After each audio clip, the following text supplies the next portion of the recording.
So I'll just start by introducing him before passing it on to him. As I said in my mail, he's my classmate from VZTI. And since the time there was only one computer in VZTI and it was kept at some special space, and the data entry was through card readers.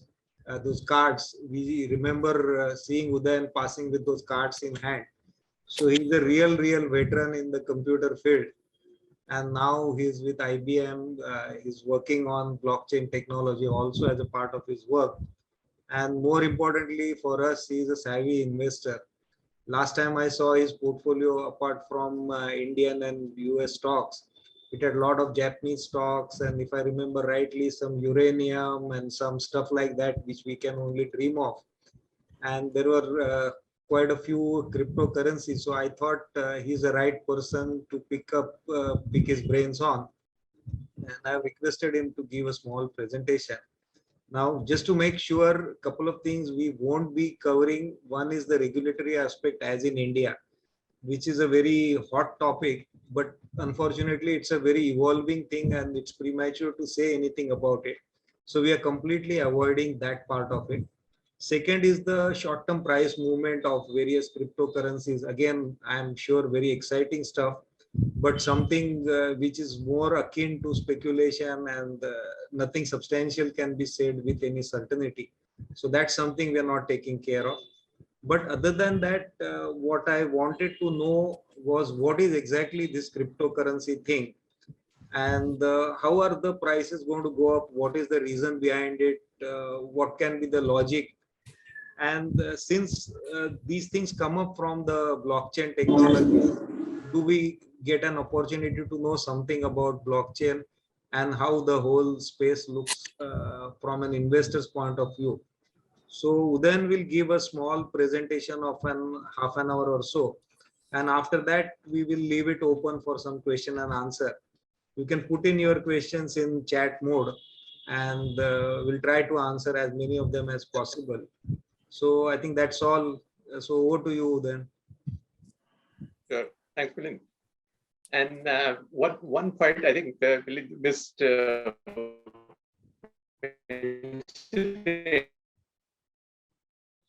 also did that. For classmates on this call, we used to have a textile machine called Jacquard, which is the origin of computer. That's where the whole idea came up with. So all the textile engineers are experienced with this art of card punching powered computers. So that's it. Again, thank you very much. Thank you for giving me the opportunity. As you can tell, I am equally excited about this space as practically everybody else is. And it's quite a hot topic. I can see there is a headline every day about this topic. So Milind and I were chatting a couple of weeks ago, and he said, "Why don't we set up a small chat?" Again, by no means I probably know a couple of things more than you guys do. So I also want to probably take this opportunity to learn from you. So this is something probably you guys all know, where Bitcoin originated, who its originator is, and the fact that we don't know who the originator is. The person is named Satoshi Nakamoto. We don't know whether it's one single person, a team, group of person. The person remains unknown as of date. A white paper was published on the internet back in 2008 about this whole idea. And Bitcoin was launched subsequently in a couple of months, I think January or February of 2009. Bitcoin was worthless at the time. The first commercial transaction that is supposed to have happened is a purchase of pizza. 2 pizzas were bought for some 20 or 25,000 Bitcoins, which would probably remain as the most expensive pizzas ever sold, going by today's Bitcoin price. What separates it from others is this is a peer-to-peer, direct person-to-person transaction. It does not go through a financial intermediary. That is what separates it from the existing financial order. We'll look at a couple more aspects, characteristics of Bitcoin. It's a ledger. It's basically a ledger that is maintained on the internet with no particular party being owner of it. So let's say if you bank with a certain bank and the party with whom you are having a financial transaction banks with another bank, then two financial intermediaries are involved here. In case of Bitcoin, there is no intermediary. This is direct person to person. It's trustless. As you guys probably are aware that financial intermediaries are needed because of the trust factor. Because you don't know the other party, you need this third party to be a mediator.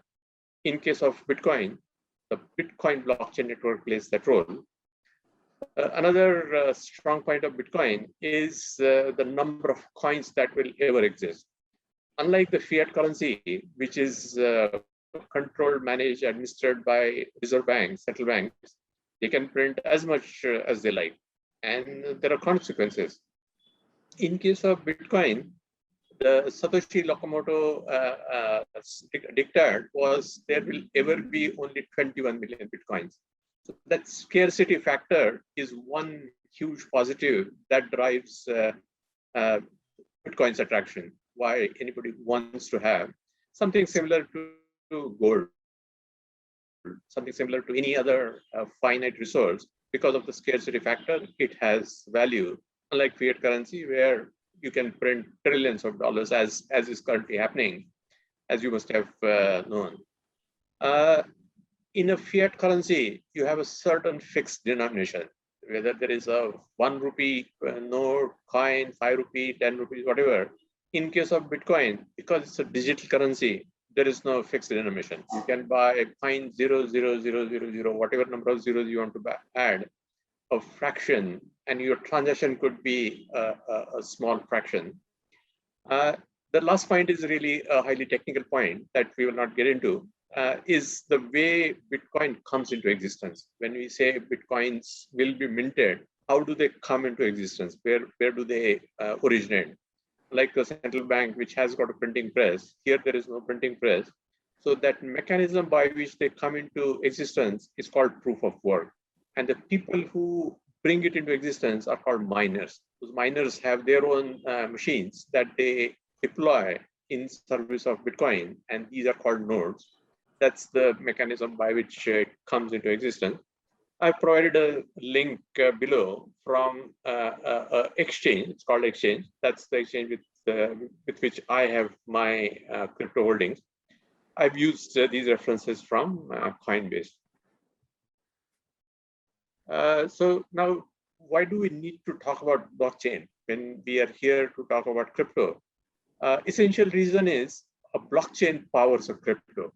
That is the technology that underpins cryptocurrency, whatever DeFi that we're going to talk about. And like a car has an internal combustion engine, and now we are going to have electric cars. The internal combustion engine which powers the car is the underlying technology for car. Here it's the blockchain.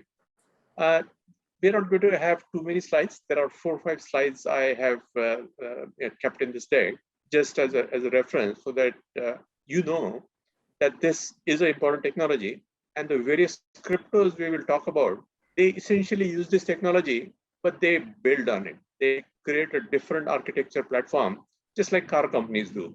So Mercedes also has got an internal combustion engine, just as Maruti has got. But Mercedes car is different, has different performance, has different cost factor.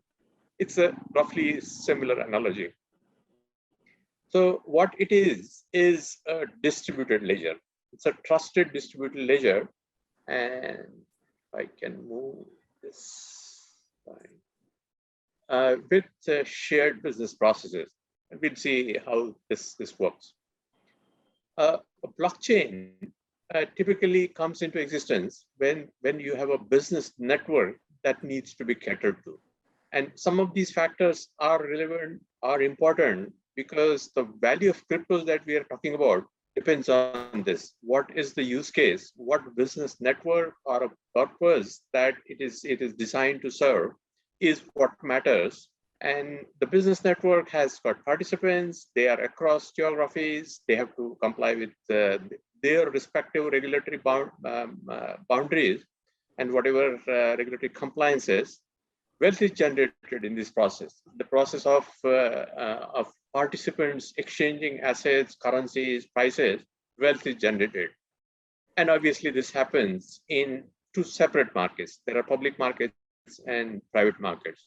Blockchain is specifically designed to cater to this particular, you can say, trading model, very different from the conventional model, completely disintermediated, without the need for private parties. And because of the trust factor, private parties are needed. Because of that, a cost comes into play. With blockchain networks, since there is no third party, there is no trust factor necessary, which is controlled, driven, facilitated by smart contracts, is the value proposition of blockchains. So in this slide, I'm showing what all typically happens in the current business networks, that you have assets, they are exchanged. Assets could be tangible, that's like a house, they could be intangible, could be digital currency, digital assets like NFTs that we will talk about shortly, or it could be just cash. So you're exchanging these assets, transferring them, there is a contract that is driving the exchange, and that is the process blockchain is supposed to facilitate way better than the current financial order. Ledger, of course, is something that we are all aware.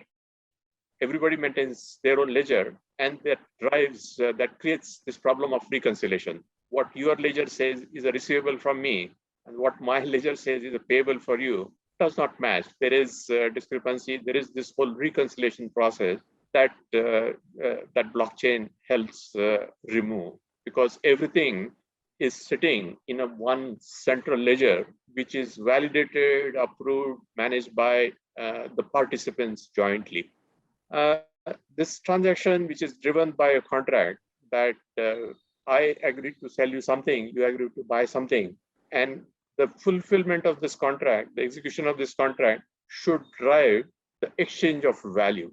So I deliver you an asset and you pay me in the form of currency for that asset. In order to fulfill that contract is essentially the business process that is supposed to happen much better way with blockchain. So this is what we just talked about, that participant A and participant B have their own records, and the bank has their own record. So as a result, you have, of course, there are 3 other records that are shown here. This is something that is the current financial system, which we are talking about replacing with blockchain. And not just talking about, this has been happening for the past, I would say, half a decade. After Bitcoin came into existence in 2009, and I would say when Ethereum came into existence in 2015, that really started driving this space quite significantly. So here in this case, you can see in the case of blockchain, everybody's record is actually tied together by way of chain of blocks.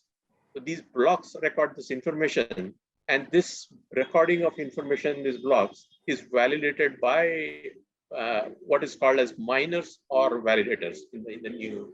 Again, this space is evolving. This whole proof of work system is changing. There is proof of stake that is now quite popular. It's going to replace in the Ethereum blockchain come January.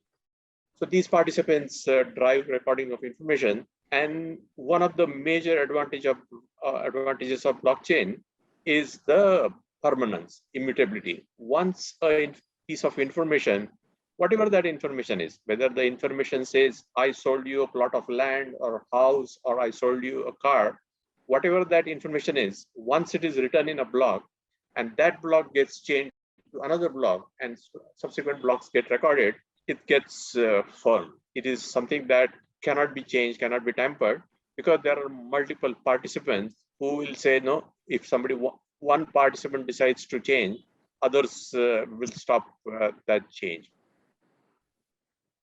In this slide, I am showing that entire process of 6 steps, where it starts and how the various nodes play a role in updating the shared ledger. When I say a node here, which means basically there are multiple parties that kind of host the entire blockchain network. Bitcoin network, if I remember, I think is currently hosted by roughly 9,000 nodes. Number could be wrong. It is dynamic. It is changing all the time. Ethereum is a similar case. It is also hosted by a number of servers, also called as nodes, and it creates this entire network of peers. Transactions are generated, they are submitted for the validation. These validators approve the transaction, they record it into the block, and as a reward, they get the currency, the whatever is the coin. If it is a block being recorded on the Bitcoin network, they get Bitcoin. And if it is a block being recorded on the Ethereum network or any other network for that matter, they get rewarded with their respective digital token.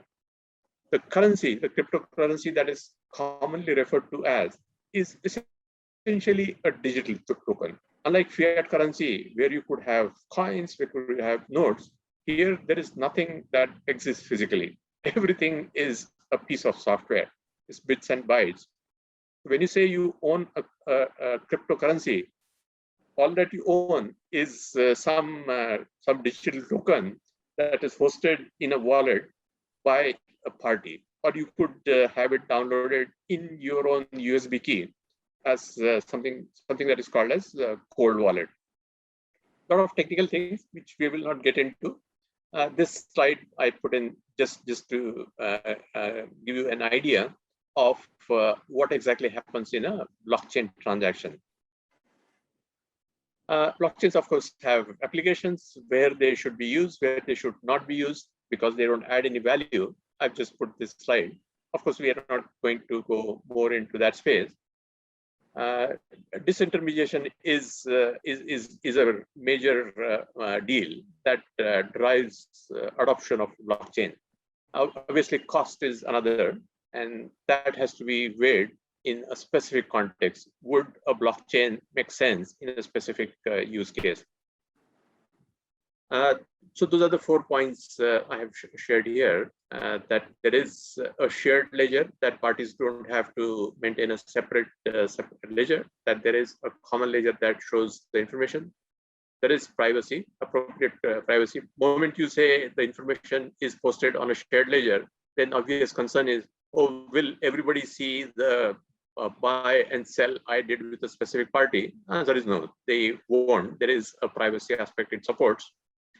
Smart contracts are what drives transactions on the blockchain and the exchange of value, whether value is in the form of assets or currencies, and this trust factor. So because there is no bank or insurance company here in between you and me, who ensures that both of us comply with our end of the bargain? So that trust is eliminated, and that is one key aspect of blockchain. These are some of the benefits. It saves time, unlike traditional money transfer that you probably must have seen. If you send a wire, it takes 2 to 3 days, 4 days, depending upon where you sent it. Obviously, these days, things like UPI in India have completely, massively changed that aspect. Removal of cost, because the third party is not in the picture. That third party's profit margin, their costs are out of the transaction here. The risk for tampering, fraud is eliminated because the data is, because of the immutability aspect of blockchains, and obviously the trust factor. We'll take a quick look at some blockchain use cases before we start talking about the cryptos that are of big interest. So shared reference data. In this slide, I've shown the bank routing codes. Anybody who has had to do wires, you would have encountered this problem. The proper coding of the banks, if it is SWIFT, it is different, IBAN is different, all that challenge can be then centralized, and you can have a commonly accepted platform that is validated, approved by everyone. Supply chains. So provenance is a very, very big thing in supply chains. You must have heard about the product recalls, whether it is some kind of a tainted meat or faulty car. whenever you have to do a recall, you need to trace it back all the way to the origin of the problem where it originated. And oftentimes it's not really practically feasible. In this picture, I have shown an aircraft. You must have read about 737 and 787 problems that Boeing went through recently. So this is one area, supply chain is area. And my employer, IBM, has a huge project we have tied up with Maersk. There is a major joint venture IBM has with Maersk. A major space for adoption of blockchains. Audit and compliance. Anybody who has done audit would have experienced this challenge problem. This double entry bookkeeping system that we currently have is soon expected to be replaced by triple entry bookkeeping. And that is where the role of audit and compliance is going to change big time. Again, a very big topic. There is a whole lot of discussion happening. Deloitte has published a major white paper, major area of adoption of blockchains. Letter of credit.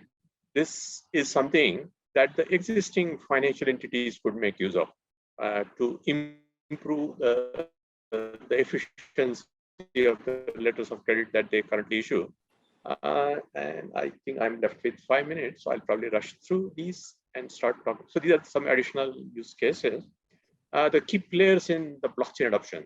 These three are the key participants. And currently, as you have seen the headlines, regulators are the focus, but they are the ones who are going to allow us to indulge into this space, whether we are allowed to or not. There's a whole lot of discussion happening, not just in India, it's happening in the US, happening in Canada, all over the world. Most regulators currently are grappling with this challenge of trying to understand this technology. So you can imagine if you are confused about various jargon terms about this space, regulators themselves also are confused. And if it gives any solace to you, the SEC chair right now, Securities and Exchange Commission in the US, has actually taught a Bitcoin class at MIT. So everybody hopes that because the boss has himself got the experience, hopefully he comes up with a sensible regulation and allows proper crypto adoption. So DeFi space, as you must have probably heard this new term, is really driving a lot of the current adoption of cryptos. In addition to the Bitcoin is highly speculative because Bitcoin doesn't really have a DeFi use case. It's really the cryptos like Ethereum, Solana, Cardano that are driving this space. Here, this is an area where there is a massive disruption expected to the current financial industry, because this DeFi space eliminates that trust factor and allows you to do peer-to-peer transactions. There's a whole lot of focus here. Ethereum is the 800-pound gorilla in this space.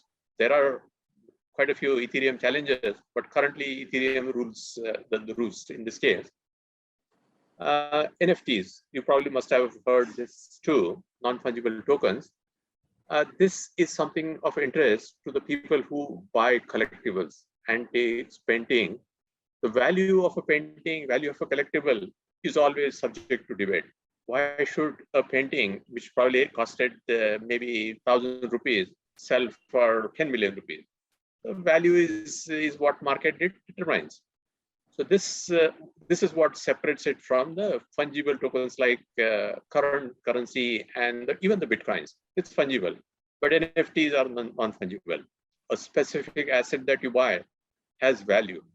And one would argue that even the movie tickets or a specific concert ticket is a non-fungible token because it is a specific seat for a specific show at a specific time in a specific place. So that's a kind of an analogy. This space is driving a lot of crypto demand currently. Very different from Bitcoin, which is really highly speculative, more like gold. Second category is NFTs, DeFis, and this is the third category. Then we will talk about some of the cryptos that are currently driving the market. So this screenshot I have taken from Coinbase, which is where I have my cryptos invested. This shows the top, I would say, 5 cryptos in the by market cap. Bitcoin obviously is the biggest. Ethereum has roughly half of Bitcoin's market cap. Tether is highly controversial. It's a huge player, has garnered a major chunk of the market, but highly speculative, highly risky asset. And Solana and Cardano at the bottom of the screen, they are the Ethereum challengers. They claim that they can do what Ethereum does much faster, much better. It remains to be seen whether they will be better than Ethereum. Currently, Ethereum is the biggest player in this space. As a matter of whatever interest what anybody might have, these are the dozen cryptos that I have invested in over the last, I would say, 5 years. I started investing in 2016 when Bitcoin was selling for $500. And I kept buying Bitcoin until it reached $7,000. And I stopped. I thought this is a bubble territory. This is a highly risky asset. Obviously, my decision was wrong. It kept going up and up and up. Today, it is around $50,000, $60,000. Other than Bitcoin, my investments are primarily in the DeFi space. I haven't invested in the NFT space, so I won't be able to talk with any authority on that space.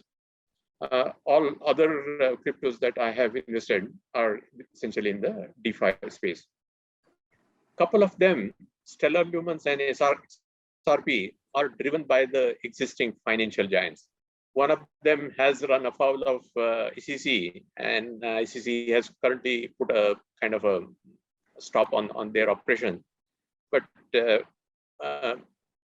current players whose business models are going to be disrupted by this space are actually currently the biggest players in blockchain.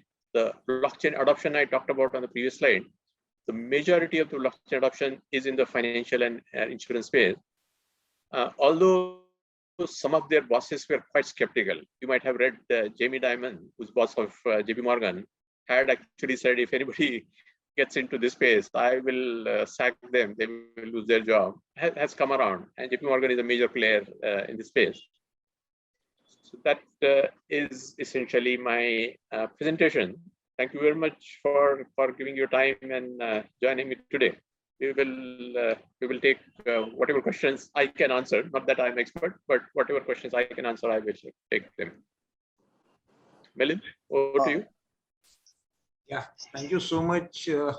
I don't know, it was probably too much to absorb for somebody like me who has very little knowledge, but still, it is better than where I was at the beginning. So, I mean, let's see if somebody has any question. Otherwise, I have few of my own. Let's give somebody else a chance if somebody wants to ask something. Hello, sir. It's Pratap More here. Yeah, Pratap. Can you hear me? Go ahead. Yeah, we can hear you. So I'm actually a small investor in the cryptocurrency market. So I go ahead with the concept saying, like, looking at the volatility of this market, like whatever I can afford to lose, I invest in this market. I don't go beyond that. So it's not a later shock. I saw such portfolio. I also XRP, Stellar, Ethereum in my portfolio, and there are a few other currencies I have, like Doge or BNS or DBC. Like these are very small currencies. And recently I went into SafeMoon and SHIB, just from a long-term perspective. Yeah. So want to understand, there is some news in the India government. They are going to regularize some of the cryptocurrencies, and that some of the cryptocurrencies, something strikes me, like what they mean by some and what they not mean by some. So any insights on any view you have, like if India government gets into approving cryptocurrencies as a way of finances, or do it or regularize it, what could be those cryptocurrencies? As Milind outlined at the top of the call, my guess is going to be as good as yours. Right now, it is highly speculative, and it's not just India. This is typically how it, even in the US, they still don't have any regulation. This whole talk about whether they will ban all of them, they will allow some, how will they bail out the huge majority of Indians who have invested so heavily. I think the number is something like $80 billion or something that Indians have invested. So can the Indian government take this risk of banning and putting these Indians through that huge loss? Who knows? I don't think I can make any prediction on that. And maybe Milind, you have something to add to that? Frankly, as we said at the beginning, that part of it is a pure speculation today. And what we are more interested in today's call is in understanding the basic concept behind it. Like I still have that question. So you explained blockchain as a technology. So when I buy, let's say, an Ethereum, what am I buying of that chain? Which portion am I buying? And how do I buy? Sorry, Yes, somebody had a... Yeah. No, I'm just supplementing Milind's question. And how do I buy? Okay. So how do I buy will depend on the country that you are resident of. I am resident in Canada and I have access to US market. Coinbase is a American company. So my crypto portfolio is with Coinbase. So just like here in India, we have Demat, you need a company like Coinbase, Binance, Gemini. They call themselves exchanges because of the type of transactions that they facilitate, but they are really not the exchanges in the conventional sense. Like they are not Bombay Stock Exchange, they are not a New York Stock Exchange, which is an independent entity. So how you buy is, and in India there are, I'm told there is WazirX, Fine, PCX, and I think there are a couple more who are currently not probably properly defined. And the first question, I think is a key question. Maybe many people have that thing. What am I buying? What do I get? When you buy something, you buy a car, you get a physical car. You buy land, you get physical land. Or if you buy a song on Apple or Spotify, you get that song. What is the nature of that song? That song comes to you by way of a download from the Apple Store, and it is there on your iPhone. What can you do with that song? You can play that song. It is yours forever. You have bought it. What you cannot do with that song is give it to me. Unlike a traditional CD or a cassette, you could share it with somebody. You could make copies of it. Here, you cannot do anything with that. Not exactly analogy, but essentially that digital artifact that you get from Apple when you buy a song is essentially what you get when you buy a crypto or a digital currency. It's a digital token. What separates it from other digital artifacts like files, like if you have a file, Excel file, you can make as many copies of it. Your digital token is also a digital file, but you can't copy it because that copy has no value because the original is stored on the blockchain and it is validated and it says it does belong to Milind. Tomorrow, if Milind decides to give it to me, I cannot claim, I cannot spend, I cannot do anything with it because nobody is going to approve my copy. They'll say, hey, this does not belong to them. This belongs to Milind and it is written in block number 20,566. It is validated. So essentially what you get is a digital token. And when you get a digital token, it's essentially a huge hash. It's a unique code string that's the cryptography. And that uniquely belongs to you.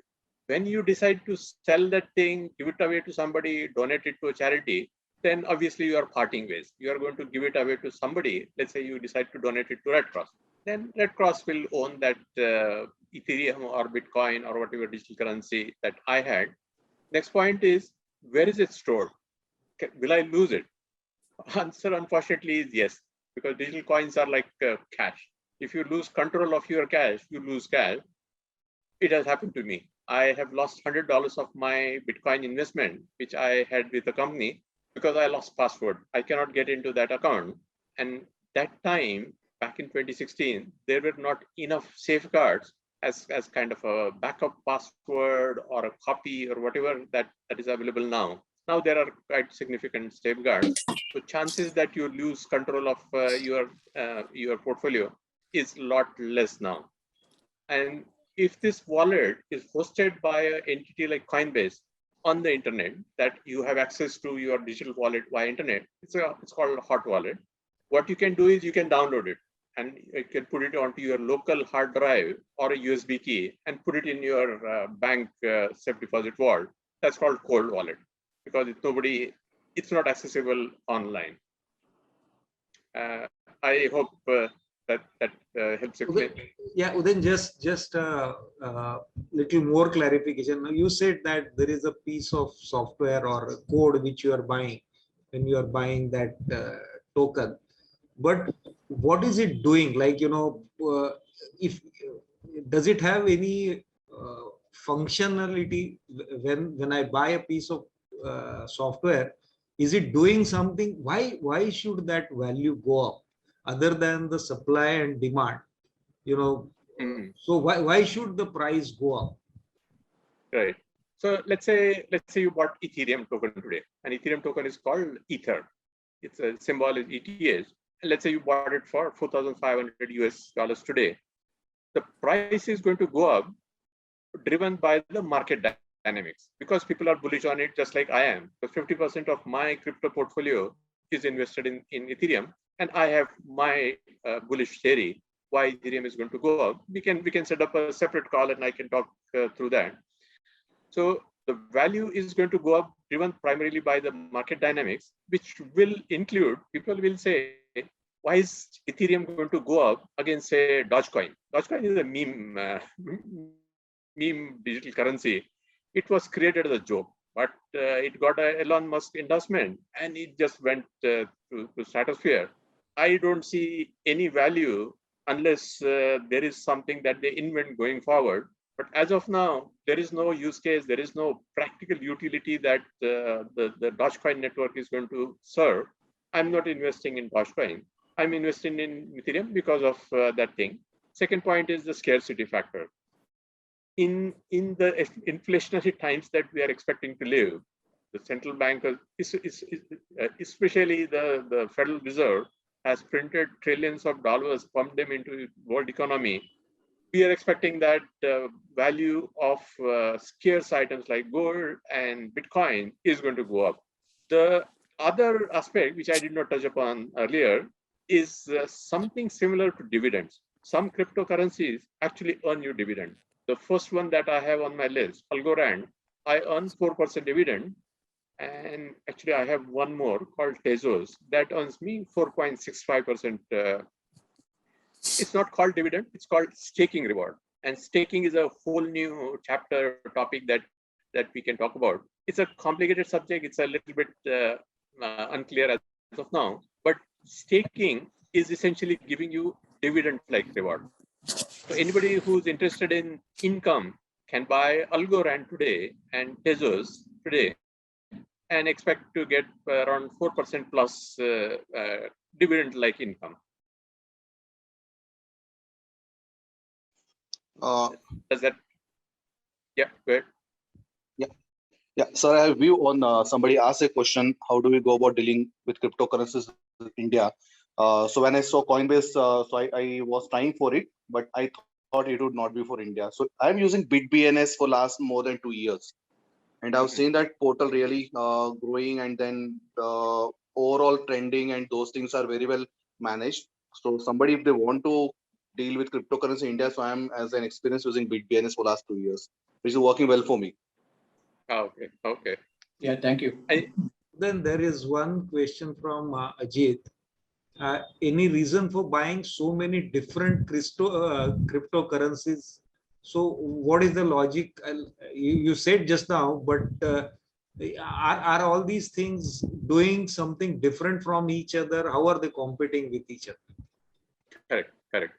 So in this list, Bitcoin is the primary, that was the originator. I invested in Bitcoin.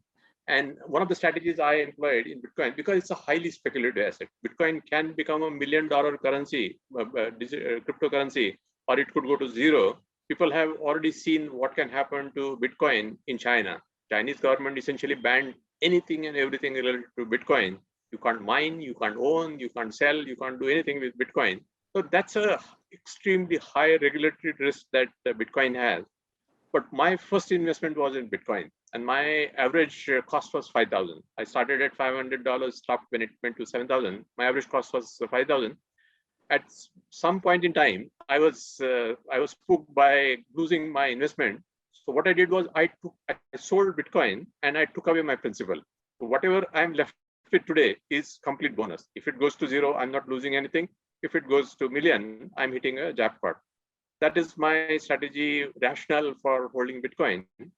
Ethereum is my biggest bet. That is the crypto platform that is number two right now. And for good or bad, Ethereum always is compared with Bitcoin. People do not understand, and it's a common challenge everybody has, including the regulators. They don't understand the difference between the use case, difference between its role in the economy. So Ethereum goes up when Bitcoin goes up. Ethereum falls when Bitcoin falls. When in fact they are completely different, except for the fact that both are powered by blockchain. They are two different animals. It's like buying a scooter versus buying, let's say, a train. A very different application. So that's my and Ethereum is the biggest player in the DeFi space, where now Cardano and Solana are the upstarts. Now I'm acting more like a venture capitalist here. I know out of 10 investments, 5 or 6 I'm going to lose my shirt. Maybe 1 or 2 will give me astronomical returns, and that will probably that's my hope. And maybe a couple of them will do average returns. So these upstarts, the Cardano and Solana, have grown something like 1,000%, 2,000, 3,000% in the last 1 year. And I read their use case. I have gathered some detail based on which I'm reasonably hopeful that they may not beat Ethereum, but they'll be significant players in the DeFi space. There are 2-3 other cryptos here, things like Polygon, Uniswap. They are actually built using Ethereum. So you can say my Ethereum investment is actually more than 50%. Just like you buy a stock and you buy ETF, and some stocks also happen to be part of that ETF, your exposure to some stocks is more to that extent.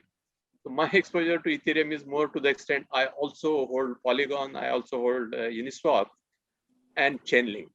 Next to Ethereum, it's the Chainlink platform that I'm most invested in. So short answer to the question is these dozen that I'm invested are in 3 or 4 different spaces. There are 3 or 4 different, you can say, sectors or themes in the conventional investing parlance. Great. I think it's little clearer now than what it was earlier. There's one more question which I don't even understand what it is, but I'll just read it to you. Will concepts like gas money make blockchain more unequal, inconvenient in the long run? Now I'm just a reader here, so no comment. Okay. Yeah. So gas in Ethereum ecosystem, Ether is called gas. Ether is what drives that network, because if you drive something, you need fuel. And what is the fuel for Ethereum network? That is Ether, that is ETH. So this Ether, which is called gas there, is a digital token. And that is the feature of all cryptos. Every crypto is driven by a token, and the token in turn has value, because the market puts a value on that token. Why is Ethereum costing 4,000 today, Ether one token, and why is Bitcoin costing 60,000? There is a theory, that is a rationale that is driving the value. But essentially, gas is what drives cryptos, as a short answer. Great. Yeah, somebody has a question. If you forget the password, then what happens? Money gone? Yes, unfortunately, that has happened. Recently, there was a case of, I think, $250 million. He knew the password, and his provider, I think, allowed him 3 correct guesses, and he had exhausted 2 guesses. So he was in the brink of losing his $250 million. I've lost track of that story, what has happened subsequently. This is the news I had read, and I was thinking, I don't mind being in that position of having $250 million in the first place. Then it would be a good problem to have. But obviously, there are safeguards, there are ways. You can add 2-factor authentication, you can add multiple ways of identifying yourself. Because if your token, if your currency is held on a big platform like Coinbase, Coinbase needs to know that you are who you are, who you claim to be. So they will say, add your wife's number, maybe another email ID, make sure that there are multiple ways they can identify you, so that if you lost control of one email account, like I lost control of my Hotmail account, it got hacked into. So Udayan_Deshmukh@hotmail.com doesn't belong to me anymore. If you send a mail to that account, it will go to somebody else and he might respond to you. So if that kind of a thing happens, then they are building safeguards, because the adoption is now huge. What it was back in 2010, 2015. Now in the Ethereum space itself, I think there are about $90 billion invested. So obviously people are going to have to take the security part more seriously. And there are risks. Cybersecurity is a huge challenge. If Pentagon can be hacked into, then you and me have no chance. Our accounts are going to be hacked into. And as they say, hackers these days have access to so many accounts and so much wealth that they just don't have enough time to use that well. And obviously they have to take that risk. So that, of course, it's a digression, but that is an important aspect that will continue to improve. Then there is one last question I missed out. Can anyone come and start a new currency? So is it just Yes. that, anybody can say that this is a coin, or there is more into it? Yes, there are, as we speak, I think the number is 8,000. There are 8,000 digital currencies already out there. Coinbase, where I have my account, Coinbase only deals into, I think, 120 of them, 120 or 200, some such number. Out of that, these 12 are the ones I have invested into. So anybody can start.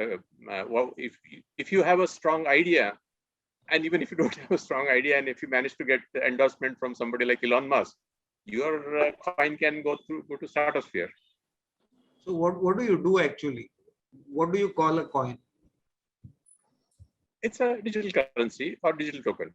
Cryptocurrency, digital token, or a coin.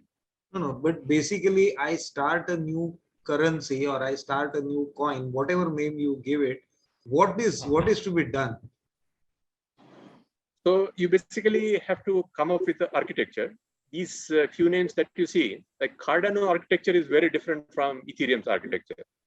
So what they have essentially done is they have used the same basic platform and they have tweaked it. They have improvised upon it. So you have to come up with what is going to be the architecture of your blockchain. Will it be proof of work based, proof of history based, proof of stake based?